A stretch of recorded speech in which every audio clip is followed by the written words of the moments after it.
Hello and welcome to LOP Radio RAW review as I click about. Okay, Raw's back off the cliff. I think it's fair to say. My name is Maher, aka Imp, and we are live here on YouTube and also in podcast form. Links in the description, or head over to wrestlingheadlines.net for all your wrestling news and of course information on this stream, podcast, whatever, what have you, depending on how you're listening to it. I would say Raw was interesting this week. I think it's fair to say. In terms of notes, bloody hell, right? I've not actually counted. I've seen a few different people. I've seen mostly British people because, of course, who I follow on the Twitter sphere. But the Vessel Talk guys said a similar thing, and I saw Simon Miller also saying that he'd got like 1,000 words over his normal word limit. He's got. I've just looked at mine, and I've got over 2,800 words worth of notes for this show. Wow. For this show. It's the fact that it's like universally, like everybody's had something to say. It's just like, what on earth are we looking at over here? It's an interesting one. I'm trying to find in my notes, when was the first time that we saw the guy standing out backstage? But my God, it's a topic for today. Let's just get on to it. Get onto the topic before I drift off too much. And just realising that, so I'm going to do my best to keep this as short as possible. As I just said, I'm just shy of 3,000 words for this thing. My notes are nowhere near that normally. But my God, this was a show with a lot on it. With, for me, many pacing issues. So I know if you're like the first time listening to the show, I made it like a running thing to make sure that I note when I hit my fatigue point with this show. Because I've said before, and I've heard others say as well, that like the show's too long or the show's like maybe some fatigue. And I thought, well, it might be worth noting, when does that happen? And so, like last week, there was no fatigue point for me. I generally just enjoyed the entirety of Raw, which is normally quite rare, because normally like a common thing for me to say, it's too long. I normally have a point where I drift away. But not this week. No, this week it was like, there was a point halfway through where I hit my fatigue point. Then there was another point later on where I was looking at the times like, when is this show going to end? It just kept rolling on.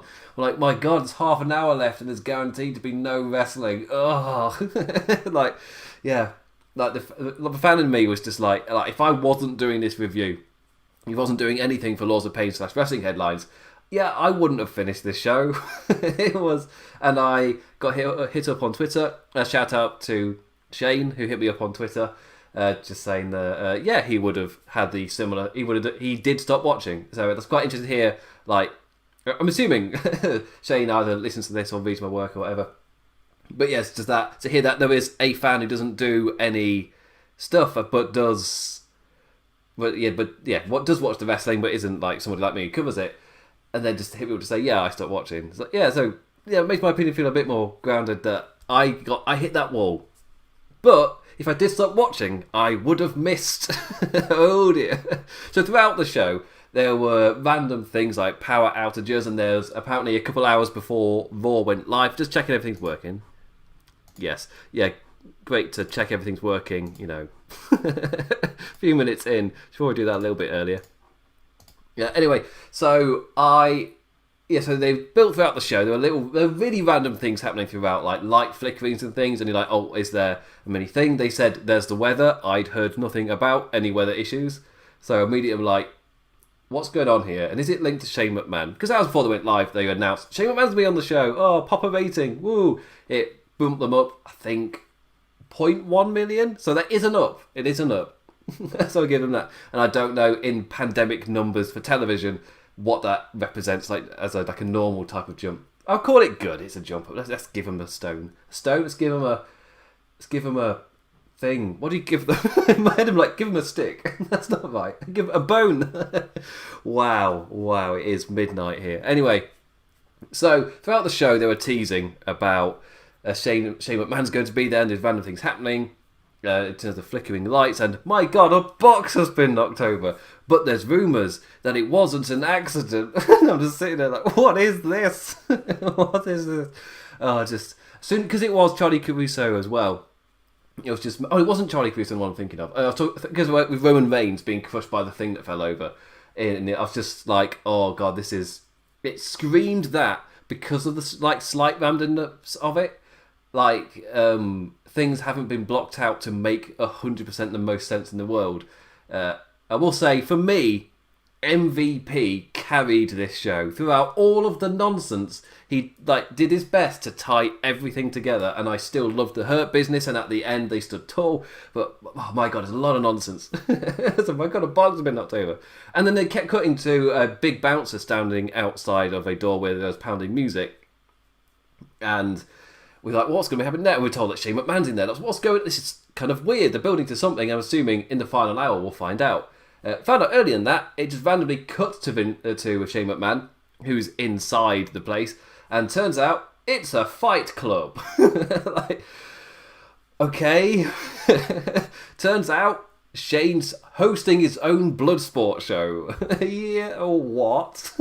Okay.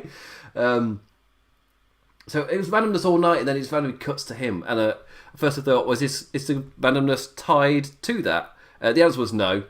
So at least the randomness wasn't tied to Shane McMahon. It is the real, and I kind of like how the wrestlers on the show also kind of tied those things together as well. The MVP, like, well, there's been random stuff and there's this. So are they connected? Like, no.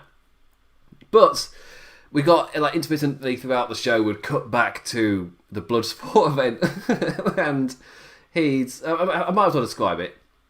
So for me, this absolutely screamed 2000s.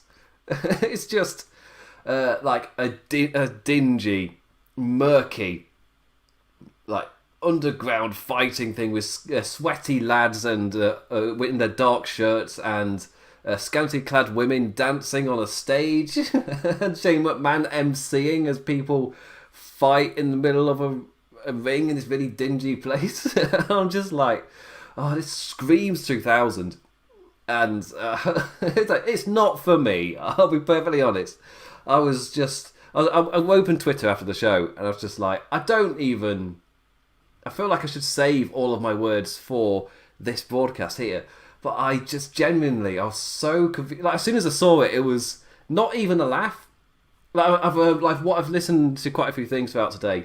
Luckily, I'm afforded the opportunity where I can kind of listen to stuff and burst through that during my day. But my god, quite a few people said that they openly laughed when they saw what was on the inside, because it was never what you were expecting. And it also feels so random just to see it. It's a fight club with he's like a time travelling machine back to the year 2000 or 1999 when Fight Club was a major thing, and Fight Club was a major success into pop culture. But oh my god, it's so random. And I'm somebody who is I'm not a USC fan, like, in the slightest, and the only thing that has really won me over in terms of like the MMA WWE crossover, like to properly win me over, was Bloodsport. And that was kind of, it's the semi-shoot kind of promotion thing, where because there were rumours that it might be bringing back the Brawl for All, which again, I couldn't care less for something like that. And of course, you're putting the wrestlers at risk, putting them into shoot fights, because they're not most of them aren't properly fighters. But in this scenario, when you've got I was about to start. I was like, I'll focus in on something. I was like, what do I even focus in on? It. The whole presentation is so weird to me, because I'm not an MMA guy. I couldn't care less. Bloodsport for me because it's part shoot fight. And if they use this to build somebody up, then maybe. Like, the Hurt Business looks strong at the end, so at least there is that. But I'm not somebody who really cares for the shoot fight thing. And the big thing about Bloodsport is it's one night, then it's done. And I don't watch it again. I watch it at WrestleMania weekend when they do the show during the WrestleMania kind of period. Then I don't watch them again till next year. And I'll be tuning in again for Bloodsport for the shoot MMA kind of style. Or shoot wrestling MMA. Faux MMA is normally what I've called it when I refer to it when it happened in Japan. But yeah, weird hand movement. That's what I think. But yeah, I'm just lost with it. As you can tell, I'm stuttering all over the place. I made myself some brief notes, but it's so strange. I might as well go on how the show ended with the Raw Underground segment. They cut back again. Ziggler's in there beating up a lad. Shane praises his trainers.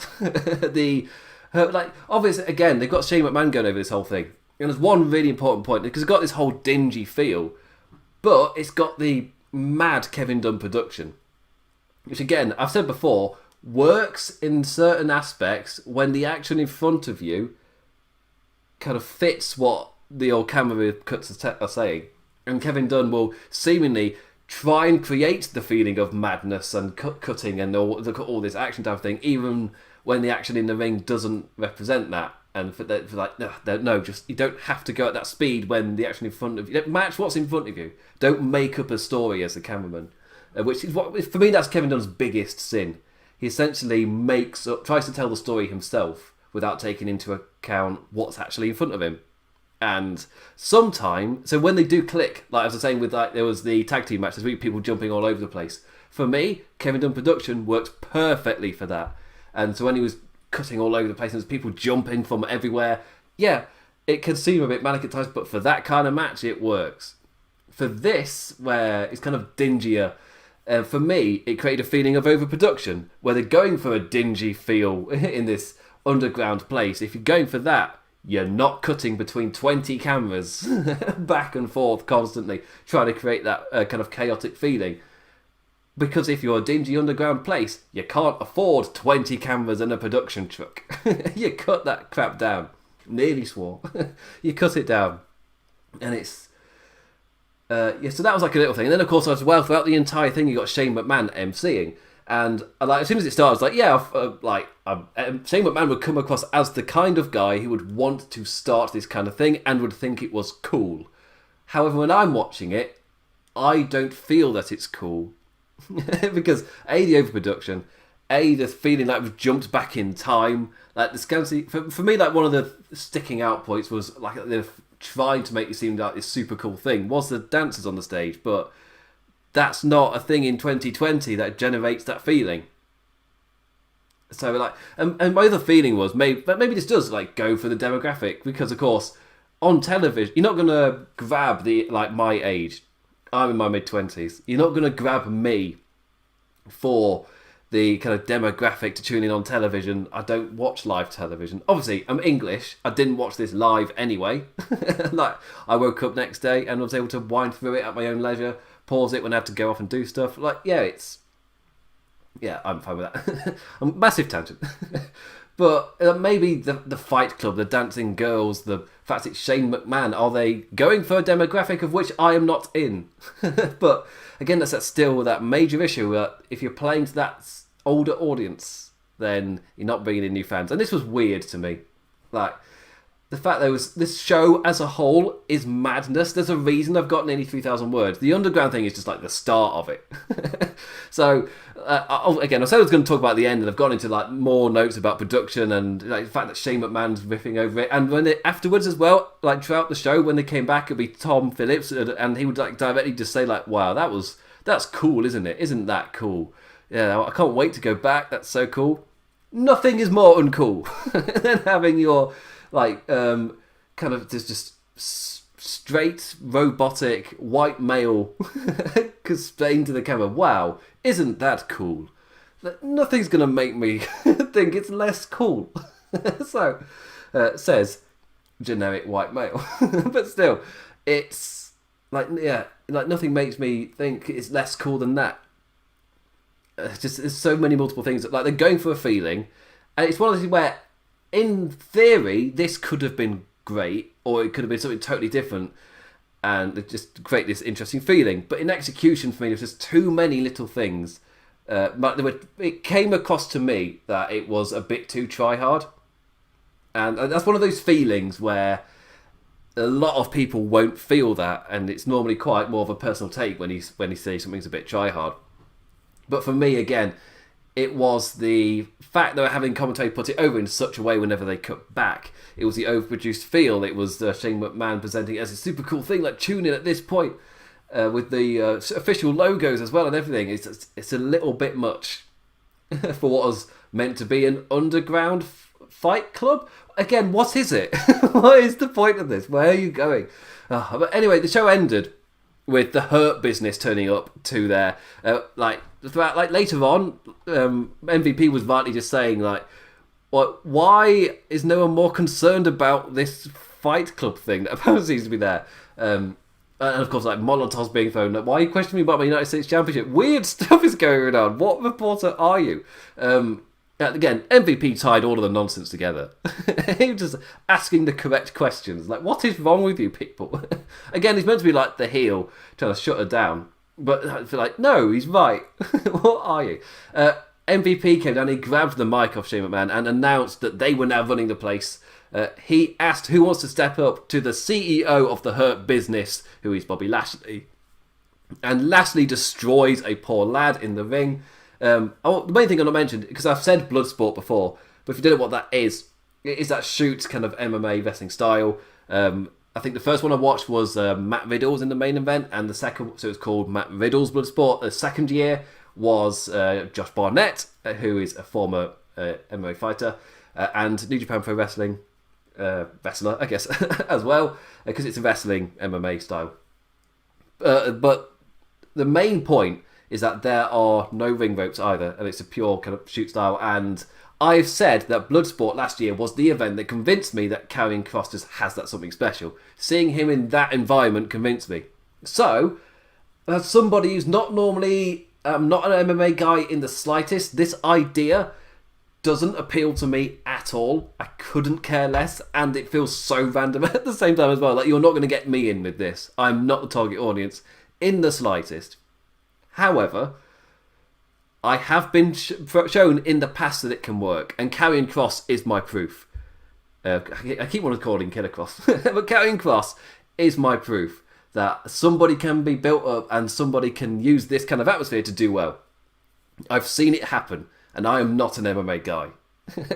But I do not trust that it will happen in WWE. I've got hopes after how strong the Hurt Business felt, but like as a wrestling thing as a whole, it feels really weird. Like really strange. Like it's one thing in a video game to find out there's an underground fighting ring or something. Yes, I'm referring to the Yakuza games. Well, I'm a massive fan of those games. Currently playing one right now. But under the park in that game, there was a hidden massive fighting ring. Like a huge stadium underground and things like that where people are going crazy, and there's the ring in the middle and people go in and after the fights. Like, but that's a video game. Let's do this in wrestling. And of course there's the other question where it was brought up before, like with Brawl for All. So you're telling me that this is real fighting. So what is the rest of it? What tensions am I meant to buy in with the rest of the show? If this is the real thing, then what's the other stuff? Like, what is the rest of the show? What's the entire point of all that if this is the only thing that's real, that this is real fighting? For me, that's weird to put that in your same show. I would just never do it, but again, I'm not an MMA guy. I'd be interested to hear from somebody who is an MMA fan. Now, what is your take on this? Because this is never going to appeal to me, because it's not my thing. But it's been proven in the past to work. But anyway, I'll finish off how they all went down. Lashley destroyed a lad. MVP said he wanted some too. The three essentially cornered a poor lad into getting brought down and brought into the ring and beaten by all three of them. One by one, everybody leaves. Dio Madden stepped in to Shelton Benjamin and also got destroyed. Not again, Dio. Swerve attempted to bring him back to life. Oh yeah, Swerve was there as well. And your efforts didn't go unnoticed, Swerve, to save Dio. They were, didn't end well, but hey. Shane whenever Herbert was there, Shane was like, hey, anything goes. You've proven your point. MVP then takes us off air by saying into the mic, we are the Hurt Business and business is booming. And that kind of played off the fact that they hadn't had a very good night. Shelton Benjamin losing the 24/7 championship. MVP losing the United States championship. And we go off air with them kind of getting retribution for that by beating people up in a fight club. Interesting statement. But they did it in suits as well. So that's the other next important point. They're wearing their blazers. When they talked to Caruso earlier, they're wearing their blazers, obviously finished for the night and going out in style. And then they go into the fight club in their big suits where everybody else is like in the sweaty, dingy place with their black t-shirts on. These guys appear like a Shelton with a bright white blazer. MVP too. Like they're there, they stood out, and then they beat everybody up. So I liked that. I liked how the Hurt Business came out of this strong. But I have absolutely no idea You can tell, throughout this entire 20-minute start, I've had absolutely no idea what to say about Raw Underground. Like, the entire time I was just sat there like, what am I watching? And really that feeling overcame me for like the final hour, especially of Raw. I was just sat there like, this is never ending, with that feeling like thing after thing, but I'm sat there like, what am I watching? And like, overall for me, like, I guess, not an MMA guy, but when it came to that final segment of Raw Underground, where I sat there realising we were going to go back once again, it's like the show itself overall had such a bad kind of pacing run that by the time it got to that, I was just like, please, for the love of God, can this show end? But I'll get into like the pacing issues as I go along when I hit my kind of fatigue walls and I go a bit into it. But now I'm going to go through the show in order, and hopefully this won't take too long. But again, close to 3,000 words. A lot happened, and you'll realise that. If you hear like loads of people recapping the show, like you'll talk the Raw Underground were lightly overshadow stuff. Then there's the stable, which were doing stuff, and like you hardly even like, oh yeah, somebody got poisoned on this show. Like Dominic challenged Seth Rollins to a match at SummerSlam, and he got to do some like the awesome Mysterio spots as well. Like there's a lot that happened on this show. But seemingly the next mad thing overshadowed the last one. And it's just ended it on such a weird feeling. It's such a weird Raw. It's got people talking, but I'm not sure it's the right one, because I was sat, again, I really struggled to get through the second half of this show. And there's somebody covering it, like, I outright was just saying, I think I even typed it in my notes, like, I would not have finished this show if I wasn't reviewing it. That is not great. Like, even though it's got people talking, I wouldn't say it's long-term good. Like, they built up some short-term hype. But it's bad. I guess I call it is bad talk. Again, I say again because of Extreme Rules, which was also got people talking, not in a good way. And this is, again, not in a good way. Like, over time, if you keep doing that, then I guess the connotations for your promotion will be that you are a joke if it keeps happening. If you give that feeling again and again and again, eventually you are what people say. You've just become a laughingstock. Not saying there wasn't some great... I don't need to stop rambling because there's so many notes to get through. But I'm not saying there wasn't good on this show, because there was. And when we get to it. So we kicked off the show with the United States Championship finally on the line. We got a load of our Corona returnees tonight. Apollo Crews versus MVP for the United States Championship. We'll just say as well, like a great start to the show with lights going dark twice before our first match lads had even finished their entrances.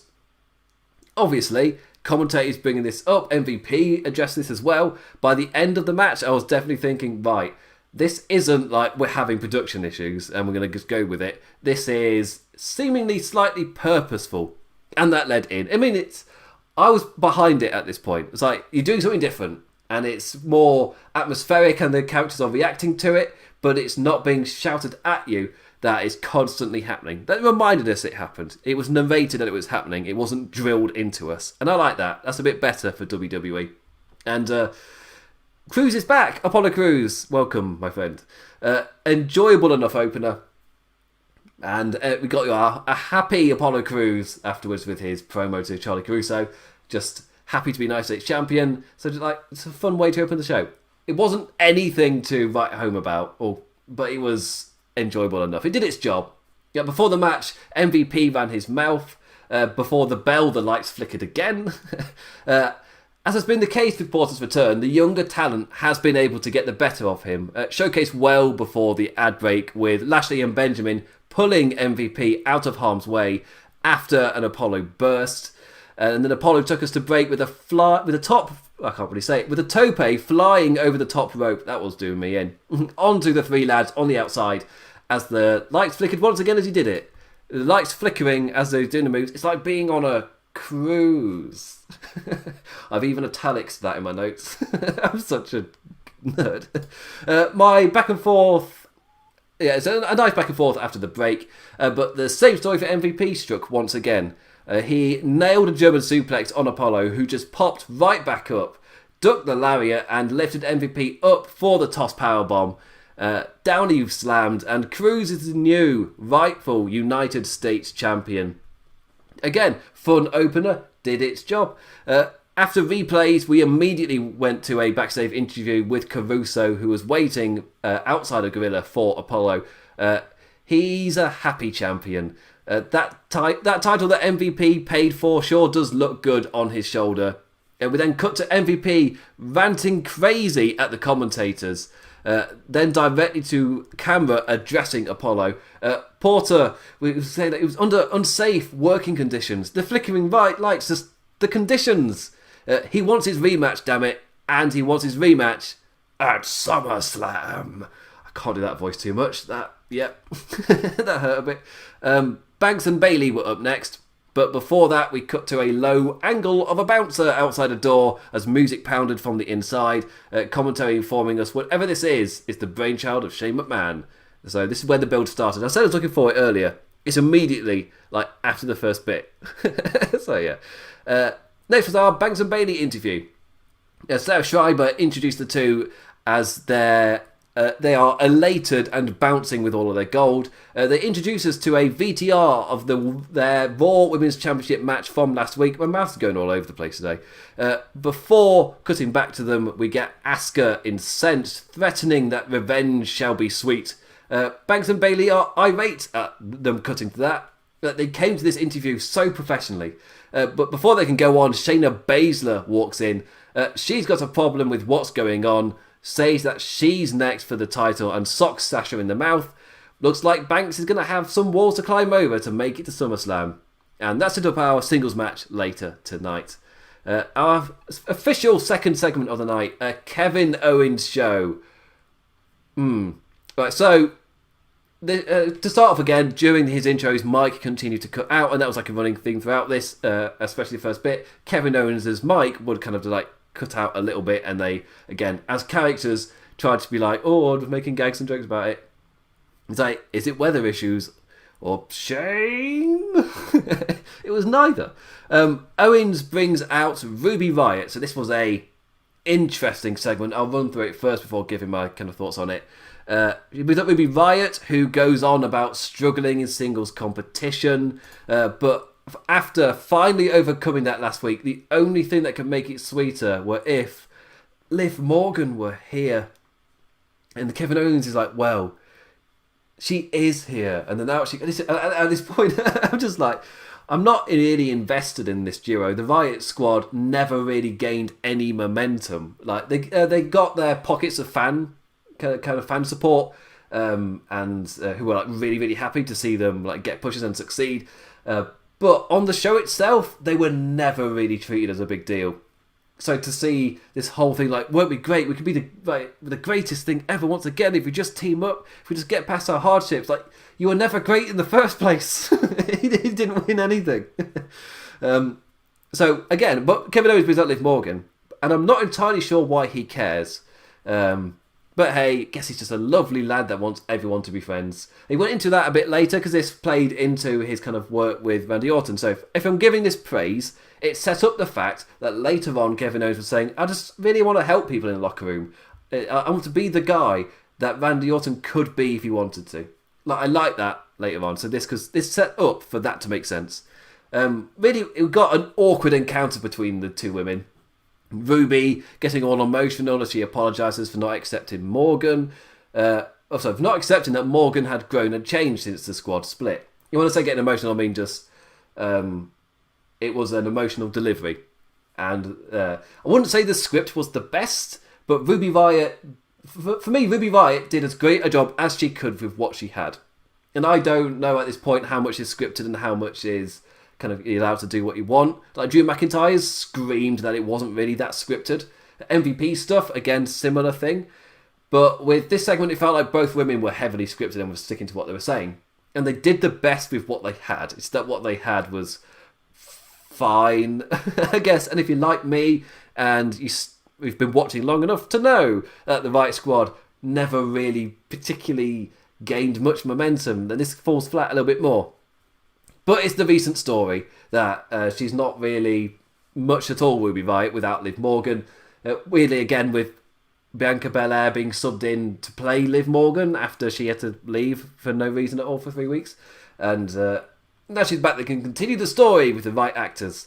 Talk about continuing the story. The Iconics are here. They're the real BFFs. They call Ruby and Liv a joke. They're going, whoop-de-doo, you finally won one after 400 losses. Kevin Owens steps in and receives a slap for his troubles, then signals to Liv and Ruby to help him out. And they take the Iconics down. Consider your tag team match set up. Yeah, I said I'd leave it to this bit to say my opinions, but I accidentally stopped halfway through to do that. So yes, I thought, again, for me it was, they did the best what they had, just what they had wasn't that great, and if you've not got a great script, if you're at least directed half decently, you can get something out of it, but again, they're not really in this. It's pretty forgettable for me. But it's the story they're going with, that Ruby Riott, now she's got Liv Morgan, they're a proper force, they are. Maybe this time they'll actually get some momentum. Yeah, the heels dominated a lot of the match though, like even more so after Riott was downed on the outside.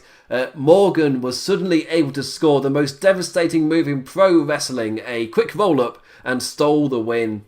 Short match, but yeah, I wasn't that into it anyway, so it's probably a good thing it only lasted like 3 minutes.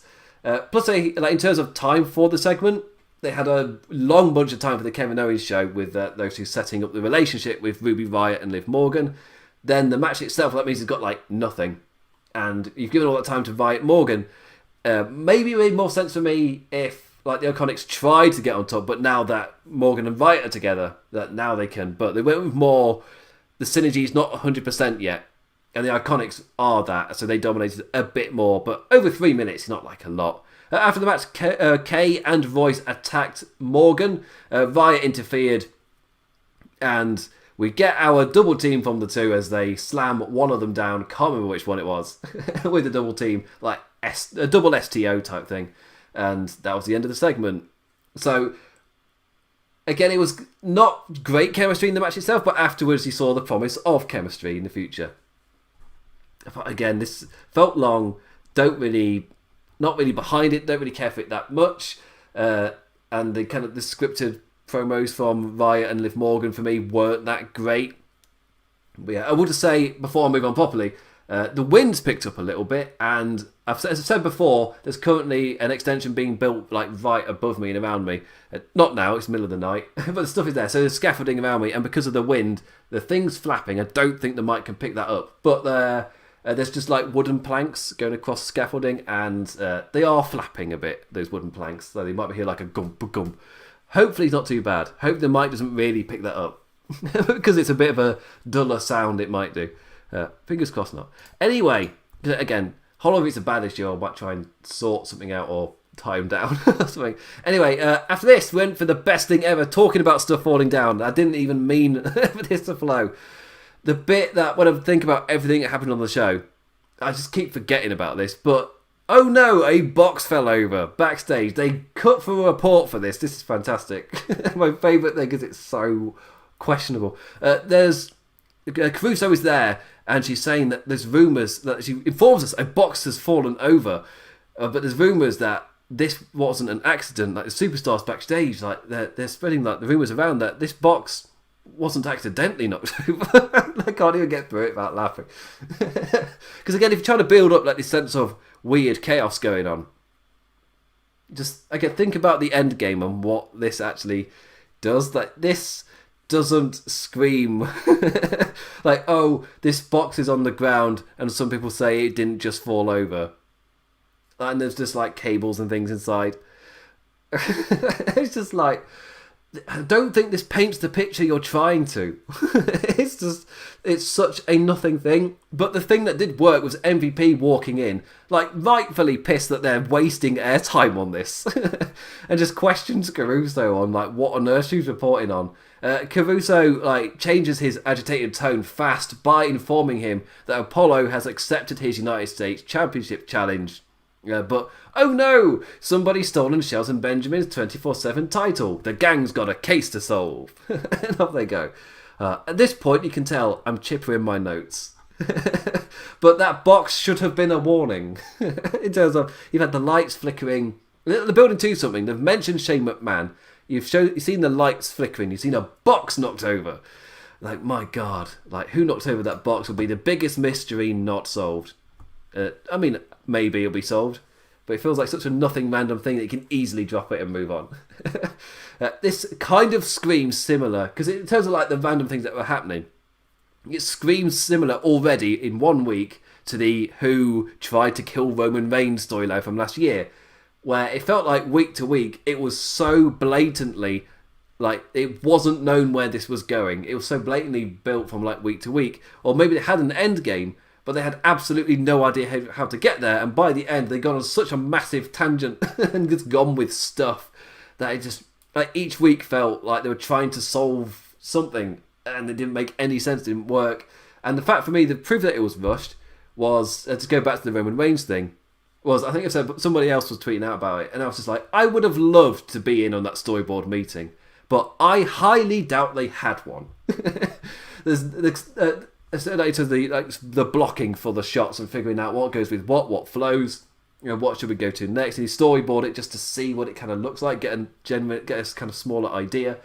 I doubt they did that, the Roman Reigns thing. It didn't feel like that at all, because it didn't flow, it was jarring, it was so strange and weird. But this also, of course, is over throughout the course of a show rather than one segment. It's a similar feel where it's got things happening, but it's not been figured out if it 100% definitely adds to the thing or feeling you're trying to create. It's just a thing that happened. Cool. Anyway, we go to my favourite segment of the show. I thought this was absolutely fantastic. Just to say there was good on this show. The word I'm using is fantastic. Drew McIntyre, and he cuts a promo on Randy Orton, who also turns up with Ric Flair. I thought this entire thing had me, which is great to say about a WWE Championship match at a pay-per-view. It had me. I'm in. To pardon the YouTube censorship, this was flipping amazing. Drew McIntyre thanks Orton for the lesson last week, brings up their similarity in that they were both brought into the WWE stage with Vince McMahon singing them as the future. But that's where the similarities end. Orton had his accolades handed to him because of who his dad was. Even more, when Drew made his mistakes, he didn't have anyone cleaning up for him. When he made his mistakes, he was fired for them. Ending on saying Orton should have been fired so many more times than he was, bringing that into canon. Orton comes back with our, again, third post-Corona Spike returnee, Apollo Crews, Liv Morgan, and now Ric Flair. Randy says Drew's right. He should have been fired so many times, being on it as well, but he never was. Drew got fired. Says that is because Randy Orton is so valuable. He'd be given second chances, third, fourth, fifth, sixth, because he is the chosen one now, then, and forever. I thought this was fantastic. But it's the similar things that we've seen before. How it kind of, apparently, I remember Edge going over this a little bit. I think it was Edge. The similar points of like that Randy Orton, like in these darker periods, really didn't face the consequences that other people did. And it has become like a thing before where, like in real life, the WWE kind of wellness policy, the reason it falls flat is because of Randy Orton. As in, he was the first person to fail 3 times, and the original thing was, first suspension is 30 days. Second suspension, you're suspended for 60 days. Sorry, violation. First violation, 30-day suspension. There you go, it makes sense now. Second violation on the policy, 60-day separation. You know what I mean? And third, you're gone. Randy Orton was the first person to fail 3. So that went, and hello, King Venom, in the chat. And after he failed the third one, they changed the policy so that you could work off your punishment or something like that. And that's why he didn't get fired. But they worked that into this story. I'm talking about this story in particular. But it is a real life thing that their wellness policy has lost all seriousness and has been damaged. But it's it's been damaged in real life by them not firing Orton. But it is at least incorporated into the story, and it added to it really well. But as I said, Edge has brought up these points before, and Randy challenges Drew to come up with one thing about Orton that he's come up with on his own. McIntyre takes him up on that.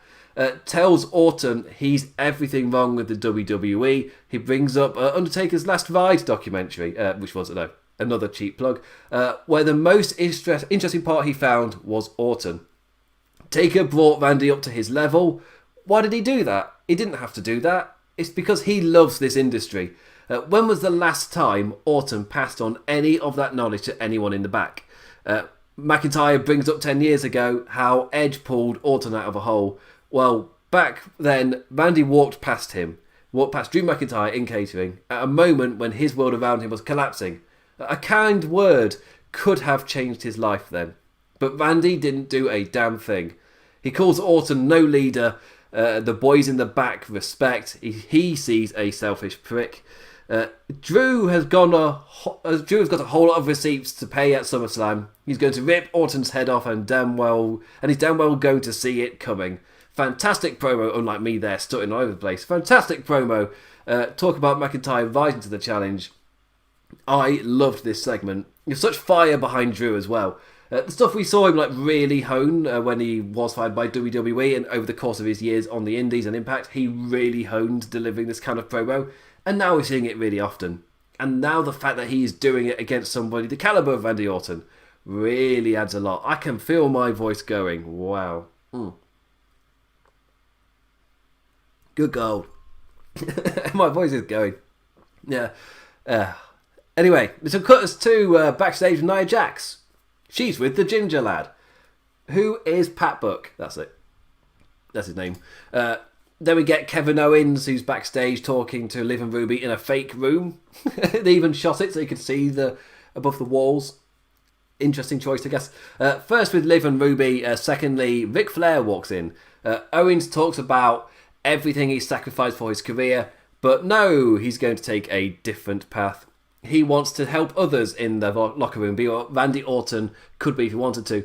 Ric Flair tells him to just mind his own business, take care of Kevin Owens, and maybe he'll get a title match in the future. Owens tells him he'll show him just how much of a man he is, and he challenges Orton to a match next week. This has been like a more recent thing in WWE, where they've got no fear to hype to something happening on the next week's show, rather than it happening on this week. And maybe that's like no crowd. Like when there's a crowd there, you say, oh, this thing that we set up is now happening next week. And the crowd go, boo. But for me, that really hinders the show. If you're able to hype something up for the next week, then you get people in to tune in and stuff. I felt like AEW found a way to do that, and NXT did as well. So it's not impossible. It's just raw to figure it out. Then we officially get Nia Jax in the ring. Nia, I'm realising, I'm talking about, I just need to check something. It's I've got a makeshift lampshade around the light, checking, nothing bad's happening. It's literally just a kitchen roll wrapped round, is to kind of give a bit of shadow behind me, and I think it's worked a treat. It's a bit of depth to it rather than lighting up the background way too much. Anyway, none of you care about that. It's checking health and safety. Anyway, so Nia is there with the ginger lad. And I know I've already said his name, but I'm calling him Ginger Lad. Nia apologises to camera for her actions before ripping into him. Not really apologising. Instead of properly apologising, she challenges him to a match. He'll get his official apology afterwards. Ginger Pat ain't buying anything. Nia gets under his skin, calling him short and ginger. Where's your fire? He's a WWE official. So after that, just suspends her. It's okay, yeah. That actually makes sense then, yeah. Okay. Also, the only thing is, Pat Buck has not been established as an official that has that kind of level of authority before this, so it doesn't really hit home as much as it would have done if we knew he was that level of backstage official. Not every single official has the power to, fire anyone. But, okay, it's been established now. That's just like a quick note that doesn't really... Not the worst thing in the world. Nia doesn't see it that way, like that it makes sense at all, and headbutts the lad before kicking him out of the ring. So she was going to face consequences before, she's continuing to face consequences now. Speaking of consequences, is R-Truth. Truth and Consequences. TNA reference, TNA. R-Truth runs down the ramp, chased by Tozawa and the ninjas, and Shelton runs down too, to set up our 24/7 championship match after the break. So 24/7 championship, Shelton Benjamin versus R-Truth versus Akira Tozawa, and in full capital letters I have written fatigue point. This was it. Like I said, I'd note it each time it happens. This week, I'm only halfway through the show. Like, sure, this match was fun enough, but it coming after the Nia Jax segment, and that came after us just seeing the biggest story on the show in Autumn McIntyre. Like, mentally, I did not come back after this. Like, after that double whammy of Nia Jax and 24/7 Championship, after the kind of big story I was most invested in, after that ended, I was done. I did not come back.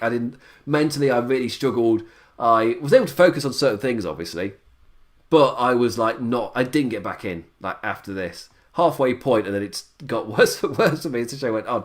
Like, I just cared less and less. Like, it never won me back. Like, hell, if I wasn't doing this review right here, I would have stopped maybe after Banks Basler, after I'd seen that match, because that was set up and I was semi-looking forward to it. But it was still like an hour of the show after that, which is crazy. Shelton Benjamin with an incredible powerbomb to Zawa. That at least got a reaction out of me. He launched that man down hard.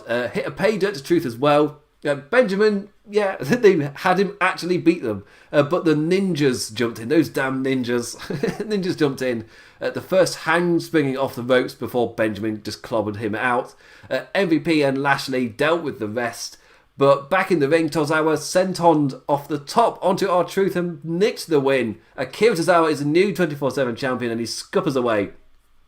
And again, fun enough segment, but again, on a 3-hour show where they're building to random stuff happening, and then I get a middle portion after the big thing, and like, well, what am I looking forward to, really? Like, I was starting to forget what was coming up because I didn't really care.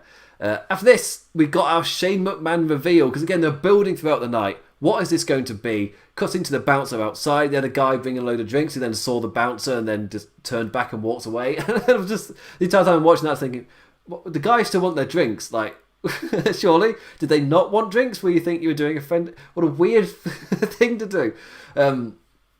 Anyway, but after building up throughout the night, they just cut to Shane McMahon, and he just did a TV promo for it. Just like, at 10 EST, it's going to be Raw Underground, as they're showing two toppers lads in tight jeans fighting each other on a mat with no ropes or things in this dingy undergroundy place. And like, Raw Underground afterwards. And again, I didn't laugh. I've heard other people today, as I've listened to opinions of other things, that their first reaction was that they just laughed like, I'm sorry, what? It's just a bit of, what is this? And my reaction was just like, I didn't laugh. It's just like, sorry, what? Like, not even a laugh out of me. Anyway, after this, we got Rollins Mysterio recap. Afterwards, we cut to a recap of last week with the highly edited stuff. We then cut to Dominic in an interview with Sarah Schreiber, who asks why he keeps showing up.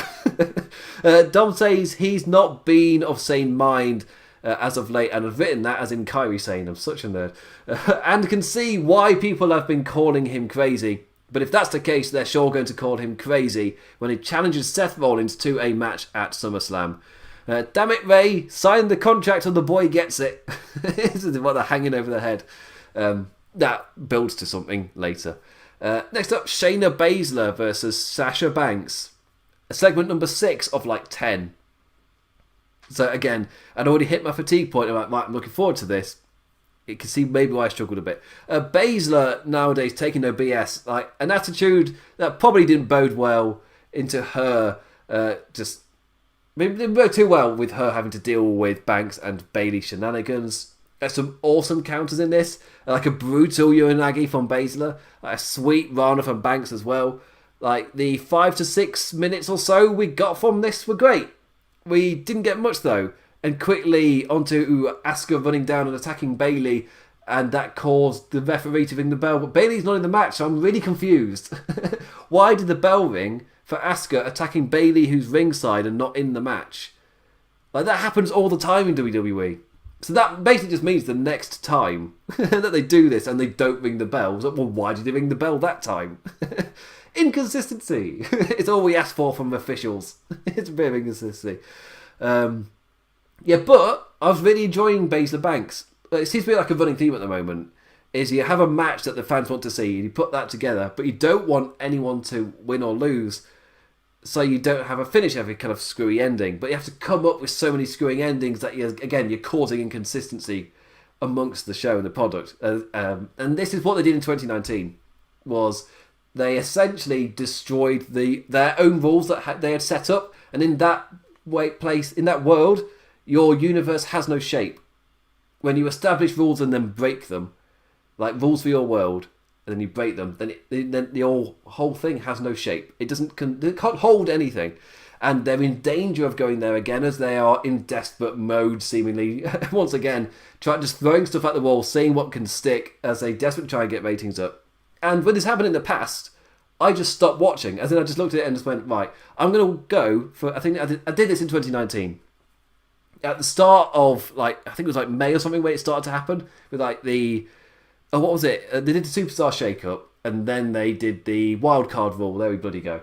And when that was happening, I was just like, right, you're throwing so many things at the wall every single week. I'm just going to leave it a week. I'm just going to leave it a couple of months, wait for yourselves to sort it out, and then I'll come back. I'll piss off to Japan. Dominion was happening. Then the G1 Climax, I'll be fine. I've got stuff to cover.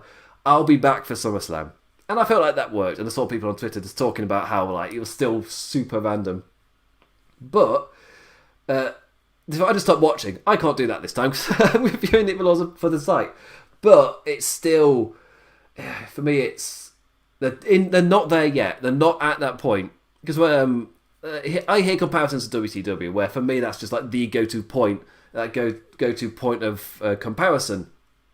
But again, it's also a point of comparison where it becomes less and less relevant, and it's you won't hear me making that comparison because again, that was 20 years ago. There's been a lot of wrestling since then. The world has moved on. What you're watching now will not be the next WCW. It'll be something completely different because things have changed so much. You can learn from it, but still. Tangent. My point being that for me, the danger they're getting close to is last year, where for me, they just broke their whole world and had to rebuild. And I think they did a really good job. From SummerSlam to WrestleMania, they did a great job of re-establishing their world, trying to put new people in those roles, and then we can move on to what happens after WrestleMania.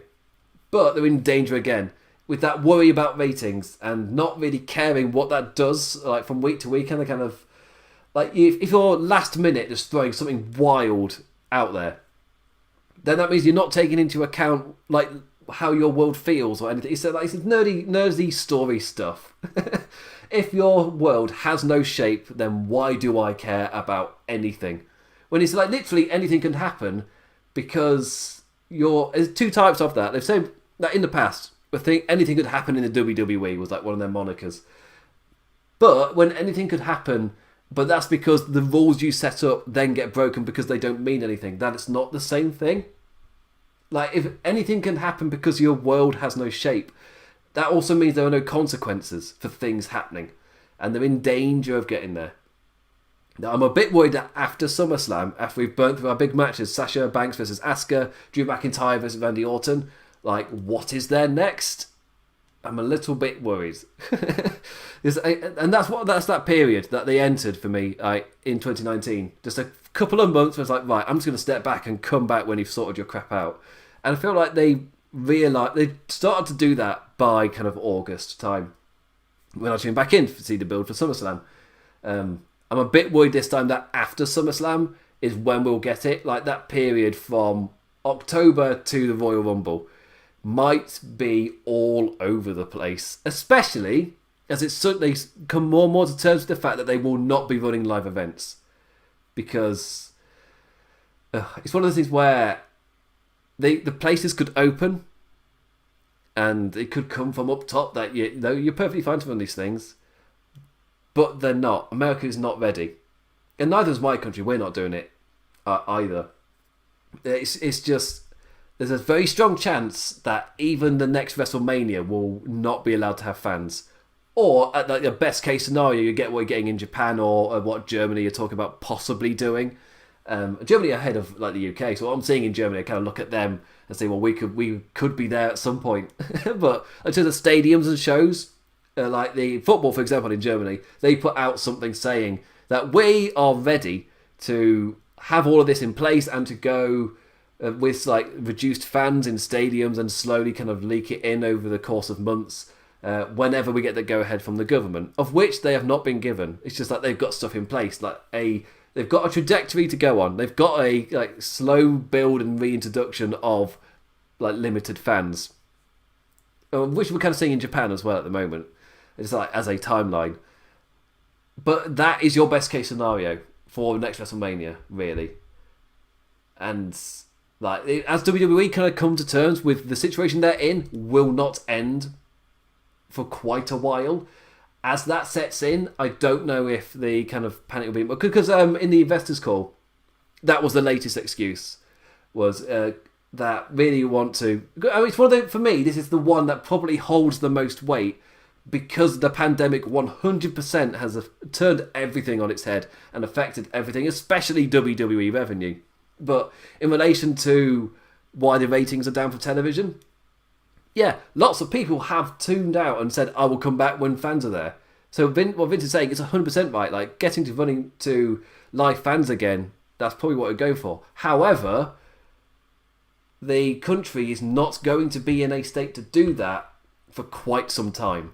So to say that to your investors as if it's, oh yeah, that's the goal, it's well, it's not up to you.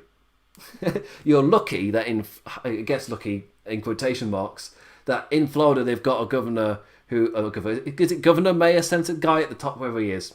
American politics, it does the structure. I've always been interested in world politics, everywhere. But the American structure has always confused me. I've always really struggled to figure it out, how the hierarchy builds. I constantly have to look it up whenever I'm looking at the Senate or the House of Representatives. I don't know what each one is in terms of the hierarchy and who does what. Anyway, that's a politics thing. That's not to do. Well, point being, they're kind of lucky that they've got a Governor person thing not taking the virus seriously, compared to other states where it's a Democrat in charge and they have got much harsher methods. WWE would not be able to run in a Democrat-led state, for example. But I'm having to get political slightly, because of the long-term effects for WWE and what happens after SummerSlam. But they are in a state where they've got a governor who is not... I'm saying governor, if that's the right person, tell me. But they've got somebody in charge who is not taking it seriously, which means they are able to keep doing these events and things. But if they're then saying they're going to run live events, and that's their expectation, I would temper that. I strongly temper that. Because yes, the high leader man, that's my thing to not actually say any terms, he may say that it's fine to go, but not everybody is going to do that, especially if they hold it in Florida. There's that growing desperation to get out the performance centre. It's not even realising he's lucky as hell to be running at all. Again, if in a different state, he's not running anything where they don't have a PC centre. Well, let's say the PC centre was in a different state. Oh, pardon me. Very ungentlemanly to burp halfway through a point. But say that's the case, then they're not running anything. But to say that in an investors call, to say really the thing is to get back to live events, and that's hopefully the goal and things. It's you're in trouble for the next quarter, especially. That's not going to happen. And even if it does, the final point I was getting to, the people of Florida aren't universally aligned with the mayor and won't just come out like ants and just... Do ants do that? Was it like lemmings? Just running off, following. Lemmings don't do that either, it was the myth. Point being... random tangents. Point being that maybe the limited capacity maybe helps with that, if that's what they're going for. But will they? They're not taking it seriously to begin with. Will they do limited capacity? Do they kind of take it seriously? I don't know what level. I can't read their heads. Anyway... So Sasha Banks Bailey was what I was talking about before I got into my worries about the whole world and then what they're aiming for after SummerSlam, and now I've got these big issues that is going to enter a kind of period that I stopped watching last year. Just as they throw stuff at the wall and see what sticks. Really my advice would be, if they do go with that route, just tune out for 2 months and come back. Because they would have thrown so much stuff that in that period they will have a better idea of what they want to go with. And certain things will have died. The other thing with WWE is, this is what they did in 2019 that really did me in. They announce this big thing, this massive moment or something. Within 3 or 4 weeks, it's gone. Never mentioned again. And within the 3 or 4 weeks, you got more things thrown up. And very few of them outstayed that 4-week window. So, still now, where we enter another period of throwing stuff out there, Like, yeah, it could be cool, it could build to something, but I've had that expectation built into me that it's not going to last 4 weeks. So after an initial thing, I'm not going to care, because I've had that instilled into me. So yeah, I'm realising if I don't move on soon, I'm going to be here forever. I'd like to go to bed. It's gone 1 a.m. on a Tuesday. So Basler Banks was great until a nonsense interference, because that's kind of what sent me on the kind of tangent, was Asuka coming out attacking Bayley, and that causes the DQ. But Bayley's not in the match, so why is she being DQ'd? She's not interfered in the match. Again, that's throwing stuff out there and not thinking it through. For, like, one of the signs that we're entering a worrying period is when stuff like that starts to fall through the cracks. Cool. And to make it more confusing, it was an interference to set up an in-ring interview. A tad janky, to say the least. Like, that happened. Asuka was kind of going crazy. And then we come back for commercial break, and it's Asuka in the ring with Charlie Caruso. And she's like, well, before the break, we got an Asuka interference with Bayley, Banks, and the Basler was there as well. Because obviously she was having in the match with Sasha Banks. But then it's just Asuka in the ring. And it's like, this is really weird. Very janky. Again, not as what with the storyboard thing. Not pictured through how one thing leads to the next, like an SNL sketch leading from one to the next. Like, no. So in this Asuka interview, we got, before we started, Caruso led us into, I think it was Caruso, it was either her or Schreiber, led us into our second recap of the night of last week's Raw Women's Championship match. I feel there's somewhat a bit of time to fill, and I've already hit my point of fatigue, and you are, without any edits, re-showing the entirety of the finish of the match of last week when you've already shown it with edits. It's like, like the second straight time here, playing the entire end to the match with no edits. It's like, luckily for me, I'm not watching live. I can skip through this. So it really just adds to the fact that I've tuned out. I was enjoying a match for like 4 minutes, and then it got an interference to DQ that made no sense, and then jarringly cut to an interview of which we recap something in full that we've already been shown. My God. We then go back in the ring, and Asuka delivers the news that Kairi will be okay, but now she's not here. Asuka wants a rematch at SummerSlam. When Basler appears, she didn't leave. She was there ringside the entire time. She's now in the ring with a mic in her hand, and she says to Asuka that she's cheering for her. She's so excited to dismember her and take the title off of her. Again, I like this. They're building her up with character, with a kind of badass persona, taking no nonsense, none of the BS that's happening around her. It's similar to an MVP role in a way. Same thing with MVP, where they like none of the nonsense doesn't like. We're not going to take any of this. I like that with her, and building her up as I want you to win so I can beat you. I don't want to beat the two who are doing the nonsense. I want to beat the highly regarded wrestler. Like, I love that, especially if Basler is more of a heel. I love that as a trait. And Sasha Banks' music hit. They were just out there, so now they get the entrance again. Again, this was not thought through. It's so weird. Like, you were literally just out here. Why did you even leave? Shayna Baszler's not left. What is the time workings for this? Anyway, Sasha Banks comes out, and her and Bayley again are fantastic. I love those two. She was, again, only just out here, but playing music, sure, why not? Sasha brags about having all of the gold, then says, sure, you can have a match, Asuka. If you can have a match, Asuka, if you can beat a horsewoman, a multi-time champion, woo! Bayley! I just love the against a former horsewoman, woo! Bayley! Because Charlotte is gone. It's a nice little tease of, they're going to slowly introduce horsewomen like this, and maybe Charlotte comes back. No. I love that. Plus, it plays off of what Bayley did with her SmackDown Women's Championship. When Sasha Banks didn't have any of the championships, she would be like, oh yeah, sure, you can have a match against me if you at first beat my friend Sasha. So it's the reverse of that. Bayley now kind of on the end of what she done to Sasha. And for me, this could be like long term building to stuff, because I'm all for them keeping this going as long as possible between these two.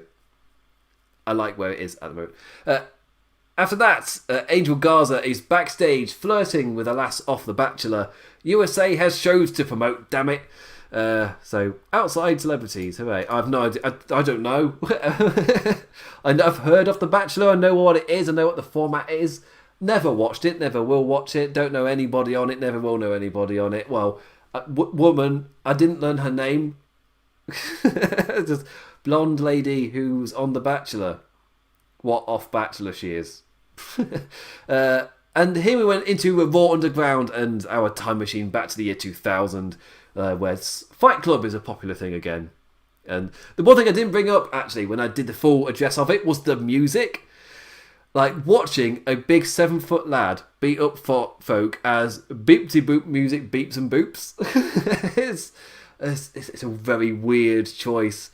Like, royalty-free beep-de-boop music that's trying to maybe be hip-hop, which again just reminds me of the early 2000s. It's like a early 2000s MTV show trying to be hip. That's what this reminded me of. Like, because what was hip at the time? Like, obviously, like rap. For me, as a white child living in the UK, on the MTV we had over here, that's when the it kind of felt like they took a more direction towards that, because maybe they realised the youth was a lot more into it, and they're finally going towards it. But obviously not knowing why. So you got a lot of bop-de-boop trying to be hip-hop. And again, I'm not a connoisseur. But yeah, I'm aware of and that's what it reminded me of. Just that era. Yeah. Anyway, Angelo Dawkins with Montez Ford versus Angel Garza, who was with Andrade Zelina Vega, was up next. We had this hype throughout the night. We get 2 singles matches, quick back-to-back, one after the other. Before the match, Dawkins is horny again, this time for The Bachelor promotion. Ford focuses him and they rip into Garza. Again, Ford is great. And a little subtle thing, Ford took a sip out of his drink and just went, weird. That's not, That was it, just a little face after he drank it. And I just happened to see it. I feel like if I was writing my notes at that point, I would have missed it. And they didn't bring it up. Like, they never mentioned it on commentary. It was like, oh, he's pulled a face at that. Oh, what could be wrong with the drink? They didn't say anything. And then Angel Garza and Andrade Zelina come out. Well, no, he doesn't. Actually, before that, Montez takes off his glasses to show how serious he is. And they attack my brother. They get the smoke or something like that. I wasn't paying full attention. Then the heels come out. And we get our matchup. Dawkins and Garza immediately end up on the outside, with the latter pounce into the plexiglass for the immediate commercial break.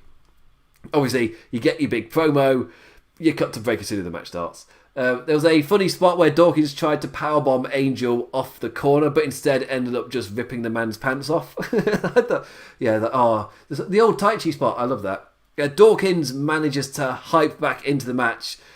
Ford is doing the same at ringside too, but then just collapses. And immediately as I saw it, gasp, poison running through Ford's veins. That's the gag. I had to do that gag. I'm not. You can't do a poison thing on a wrestling show and not expect me to quote Alice Cooper. Garza takes advantage of Dawkins' distraction as his friend is down, and he secures the win. We get a convenient time commercial break for everything to switch about to the next match. Medical people to apparently come out and check on Ford and clear him for a match when he has been poisoned. What is your medical staff, WWE? Ford was meant to face Andrade next, so we're going to break with him just collapsed at ringside. What's going to happen? Intrigue, mystery, and we come back and Ford has been cleared to wrestle. What is your medical staff? And he faces Andrade. Ford is out of it, trying to fight his way back in. Clearly not right, and hoping to adrenaline himself into momentum, if anything. Andrade taking full advantage of this, his opponent not being 100%. After some domination from Andrade, Ford had a full string of offense, flying, flipping and soaring. He goes to then shake the ropes in pure hype, but after he does, he just collapses. The referee immediately calls for the bell. A mask-clad medic runs in and checks on a glassy-eyed Ford. Everybody looks on concerned as the man lays motionless in the ring. I've not heard other people bring it up, but I was just thinking, is this the best angle to run during a pandemic where it's so many people have died from it? Do you really want to run an angle where you have somebody on the floor collapsing from symptoms like that? Again, really, I didn't take too much stock into it. It's just as a visual, because I felt like there are a couple of things on this show where they were taking influence visually from things that are happening now. Like the Ford being poisoned visually could have been inspired by, a mass pandemic type of stuff. And as well, the Molotov later, was that inspired by recent events as well? Just in terms of the visual of chucking the Molotov and the flames up. Yeah. Again, not a massive fan of, because I really need to escape. And it's not going to... Another thing that kind of takes it away from me is if you are trying to tie it to things that are happening now with your creative ideas. It's not really what I'm in for. We then go after that after Montez Ford has been poisoned. That would be the most mental thing on the show most weeks. We've had poison. Again, if you've not watched the show and you're listening to me, hopefully I'm doing a good enough job just to explain why this is such a random show. Then we got Shane McMahon's Bloodsport again. Eric from the Viking Raiders beat up a lad. Poor lad. Hitting his awesome strikes to Shane McMahon, shouts into the mic, "Oh, that was sick." It's just, you're not going to make me think it's cool by that. Commentators, after Eric's destruction, it's really weird just to insert this into the show as well. It's what I'm talking about with pacing. It doesn't really fit with anything else going on. But that's the thing with Bloodsport. You've got your one thing, then it's done. Was that intermittently put it in when there's so much random stuff happening? It just adds to the randomness, and it feels like random segment after random segment, and none of it flows. So over a 3-hour period, that really makes the show feel so long. And none of it's really that long either. Apparently, I can't remember the Twitter handle, but it was added up that throughout the Bloodsport stuff, the action you saw in the ring added up to about 90 seconds. And throughout that, there were about 75 camera cuts within those things. My God, Kevin Dunn, slow down. Anyway, so commentators then switch gears to what happens to Ford. Caruso is outside the doctor's area. Garza's there to quickly flirt with her presenter Rose. Dawkins comes out of the area, full serious voice as he says Ford has been poisoned, according to the doctor. Bianca Belair also walks out too. Huzzah, Bianca Belair! She saved this angle by being in it. Really rate Bianca Belair. Please use her more. She immediately criticises Selena Vega, taking no BS and attempting to launch at her. The second Vega wriggles with her words. Hey, this night's been so weird, but if we get a Bianca Belair push out of this, then call me happy. And this led into the kind of thing with the faction. So apparently it might have been hyped that there be a faction debuting on the show. Again, me not watching till the next day, I miss all of that hype that kind of seemingly must be coming out late at night for me, as they've decided finally what's going to be on the show. Although word was they were rewriting it as it was happening, which I totally believe having watched it. So I guess this is the second Inspired by Life event segments. A group of 5 black hoodie wearing people launching Molotovs at a power generator, flames rising from the box as the commentators talk about this crazy situation. And it's just the static camera showing them, and they do that, and they come across a bit as it's not really that threatening in a way, just jumping and cheering woo. It's an odd visual. Don't know what they're going for, but you've built up a mystery faction. And I highly suspect they were not... If you're trying to judge it by the shapes of the people of who's in the faction, I highly doubt those 5 people that were there, and one of them was female, I highly doubt that they are the 5 people who will be there. I do not know who it's going to be. I doubt... do WWE even know, given that so much of the show was seemingly rewritten as it went along? Given this had to be filmed and then put out there, it's a bit... But this also adds to the fact that it really could not have been Zelina Vega. These people who knocked over a box. My God. Do you have no bounds, my friends? And here we got our backstage interview with the Hurt Business in their blazers, and that's when Lashley connected the dots of, I know a thing about MMA. I should probably go to the Fight Club to release some stress. And this, again, this is the point for me where I hit my, oh my God, this show will just not end point. Realising there was still over half an hour left and there were no more matches to come. It's just what is this show? And the reason I got it was we entered a full edited recap of Rollins Mysterio, which was recapped earlier in the show before Dominic Mysterio's interview. We then get the entire recap, including the build to Extreme Rules, the pay-per-view itself, and last week, just everything in a properly edited package when we've already had a promo package earlier. So we get another one. This is the first time in my reviews since I've hit the when will this show end point. As in, I've gone past fatigue. I just want to be finished with this. When will it end? And it's over half an hour. Just like, Jesus Christ. And for me, you've hit a massive pacing issue when that is the case. Again, some great stuff. Love Drew McIntyre's bit. Love what I saw of Sasha, Shayna, Basler. Apollo MVP was a decent opener. But I am gone by this final hour. I'm ready for it to end. So Seth Rollins gets a promo afterwards. In the ring, he directs his attention to Tom Phillips. Asks if he considers himself a professional, an unbiased journalist. Does he take pride in his job, in his body of work? But what did he do when Dominic was assaulting him with a kendo stick last week? He cheered him on. Rollins says Phillips is the lead commentator of Raw, so what he says matters. It's his job to call things down the middle and not to slant things or present things with bias.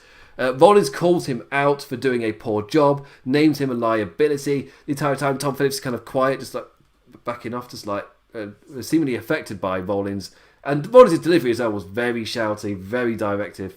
And it says it's come the time to find a new face of Monday Night Raw, and orders Murphy to do the deed. Samoa Joe immediately stands up and stops Murphy from taking Phillips at Rollins' orders. Joe calls out the bullying man in Seth Rollins and says, if you have an issue with him laughing, well, I was laughing harder than anybody. And that's when Rollins properly hypes up and stuff, and is like, well, let's get in the ring then. Rollins and Murphy get into the ring, Joe gets ready, and we fade to black as the three lads prep, because it's time to go to adverts. And when we come back with them closer to being ready, Samoa Joe just doing his cufflinks. It's just slowly but surely, Joe. But before he can do anything, Dominic rages in with the kendo stick, swinging hard at the two heels. He hits Rollins onto the ropes and nails the 619. Then with the two of Rollins and Murphy on the outside, he launches off the top onto them. And honestly, it's great seeing him nail all of those moves. Then Rollins, in pure anger on the ramp, accepts Dominic's challenge for SummerSlam. So we get it. Seth Rollins versus Dominic Mysterio. And if anybody's going to give a rookie like Dominic Mysterio a great first match, I truly trust Seth Rollins to be that guy. Yeah, or sign your contract, Ray. Then Dominic won't have to go through this. But still, I've seen a bit of hate for the Dominic Mysterio stuff. Personally, do not understand it at all. I've really bought it. I'm really impressed with how he's progressing, what he's doing. The fact that he's as good as he is, I'm really impressed. Maybe if he, I don't know if he'll go to NXT at some point, but I've been impressed with him. Generally like him. So that's good. Didn't like the show though. So this is the first one actually. If this is the first one of my shows you listen to, it's like, oh, he's such a negative numpty, as Americans are known to say. But this is the first show. This is the fifth one that I've done of these, and the other four was mostly positive. Maybe the odd thing I didn't like, but overall enjoyed the shows. But this week is the first one I can affirmatively say, by the end of it, I had not enjoyed my time. I really liked there were sprinkles of it. Really liked the Drew McIntyre stuff, the Basler versus Banks stuff, the opener, and even the way it ended with the Hurt Business on top. I thought that did wonders for them as well. I thought that was really good.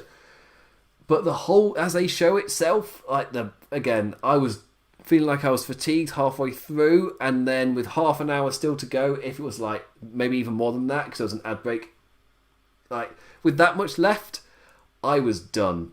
I'm just waiting for this to finish, and I knew there was more underground stuff to come after the Seth Rollins thing, and I forgot the Seth Rollins thing was happening because so much has happened. You've shown me Molotovs being thrown, you've shown me somebody getting poisoned, interferences that don't make any sense. Shane McMahon is running a fight club. It's so weird, so strange. If I was to review this show with my normal thing, where I'll give a sentence of what is my closing statement for this show, my review would be weird. It was just weird. Don't really have anything else to add. But what on earth is this Raw Underground thing? It feels like, the reason I brought it up earlier, it feels like the latest attempt of something wacky and out there to try and grab it. And that's why I said it felt desperate to me. To try and grab people back into watching. Like, they're doing this Raw Underground thing and it's real fighting. It felt like a desperate attempt to draw people in. Or, as I'll see it as a long-term fan, the latest thing that won't last 4 weeks, so I won't give any of my time to it. Like, I give them the benefit of the doubt. Now, I do not want to be proven right. Normally when they heavily invest in something, I want it to last. But I've become used to the fact where something like this, if it exists in 4 weeks, I will be amazed or be surprised. I guess happily surprised if it's built to something. I want to be proven wrong. I don't want that world. I don't want to enter that world again. Again, I stopped watching. As somebody reviewing these shows, I don't want to enter another period where in the past I've stopped watching because of the reasons it's happening. Anyway, I'm going to go to bed. My eyes are getting blurry. I need to be able to read the outro before I get to it. So anyway, I will be back on Thursday for the NXT review.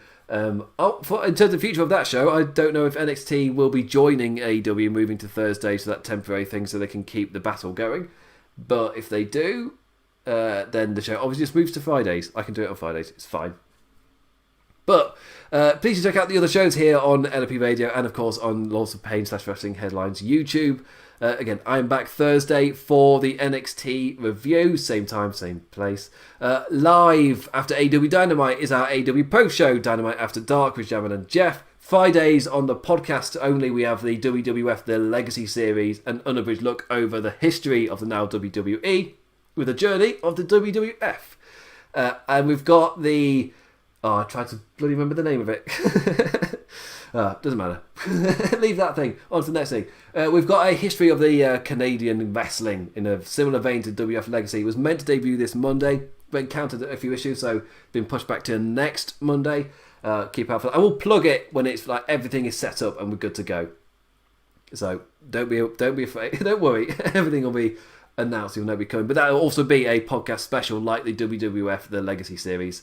And we've got the All Night Long Wrestling podcast, quick and painless as well, here on the YouTube channel. And obviously lordsofpain.net, or wrestlingheadlines.net for all of your wrestling news and things. Sir Sam did a column on the Zack Ryder for AEW, which absolutely blew up. So, yeah, great column. Highly recommend. It's good to see a column that I generally thought was great or blowing up as well, as in it's not just... In the past, you've seen it before, I swear it happened one of mine, where it was just like the title of it was clickbaity enough that generated a response, and most of the kind of interaction with it hadn't even read it. But on this occasion, no, it's great to see I would say it wasn't my best column. Okay, so Sam, awesome to see that Ryder column blow up. That's a massive tangent. Also, I've not plugged Kingdom of Honor as well either. Kingdom of Honor, which has currently been in the New Japan world, so I don't know what they're doing this week. They are normally... they're often live after me. It's just because I'm English, like they'll go live like half an hour sometimes, so I need to check with them when they actually do. Anyway, with that, I'm done. I'm going to go to bed. Eyes are blurry, can't read whatever more notes I've got. So with that, I say thank you for listening. What the hell was Raw Underground? With that, I bid you adieu. Adios.